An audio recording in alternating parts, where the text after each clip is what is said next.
आपल्या पलूसमध्ये कीर्ती sales and mobile gallery घेऊन आलेत ऑफर्सचा धमाका. कोणत्याही कंपनीचा मोबाईल खरेदी करा आणि मिळवा आकर्षक गिफ्ट. शिवाय सर्व कंपन्यांचा फायनान्स व कॅशबॅक ऑफर. सर्व नामांकित कंपन्यांचे मोबाईल व ॲक्सेसरीज मिळवण्याचे एकमेव ठिकाण Kirti sales and mobile gallery, Meenakshi Chitramandir समोर, Karad Tasgaon road, Palus. Proprietor Kulbhushan Sheetal Savalwade.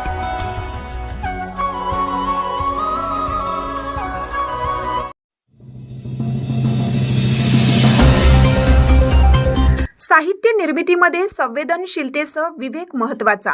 Doctor Anil मडके. औदुंबर येथे कवी संमेलन उत्साहात.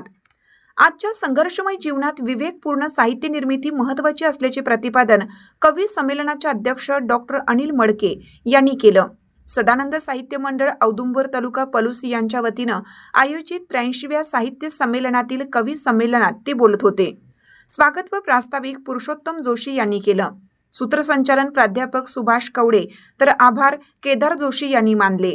यावेळी पार पडलेल्या कवी संमेलनात रमजान मुल्ला, प्राध्यापक प्रदीप पाटील, भीमराव धुळुबुळू, सुभाष कवडे, संदीप नाझरे, लता येवळे, गझलकार सुधाकर इनामदार, आनंद हरी, पद्मश्री सुभाषचंद्र भारी, MB जमादार, अपर्णा जोशी, भाग्यश्री धर्माधिकारी, बजरंग गावडे, शाहीर पाटील, प्रकाश वायदंडे, रामचंद्र गलांडे, भारती पाटील, सुनीता पाटील, आप्पासाहेब पाटील, शरण्या पिसे, शांभवी गायकवाड, प्रसन्न माळी, सत्येंद्र कामत, आनंदराव जाधव, बाबासो पाटील, ओम गायकवाड, अनंत डेगवेकर, देवराज सूर्यवंशी, डॉक्टर स्वाती पाटील, वसुधा सुर्वे, अशोक बापट, रघुराज मेटकरी, अनिल पाटील, शिवाजी माने, सदाशिव कुलकर्णी, दिलीप कोळी, डॉक्टर कुमार पाटील, संजीव फडके, रुद्र जोशी, रिद्धी जोशी, कैवल्य जोशी, आर्या जोशी, निहिरा कुलकर्णी, आरोही सूर्यवंशी, दिविजा सूर्यवंशी, अखिलेश सूर्यवंशी, युवराज पाटील,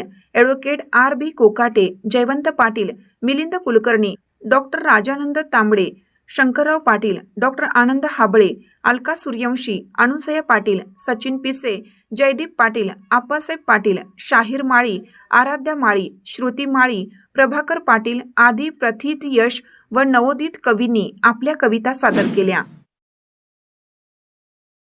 कामगार बनवलं जाते असं माझं मत आहे. त्याला विचारवंत बनवलं जात नाही, बुद्धिवंत बनवलं जात नाही. त्याला एका मेकॅनिकल प्रक्रियेमध्ये ढकललं जात आहे. याच्याकडे आपल्याला लक्ष द्यायला पाहिजे.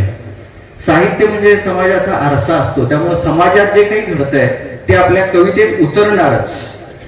आणि अर्थात या संदर्भात आपल्याला स्त्रीवादी किंवा दलितवादी साहित्याचं उदाहरण देता येईल.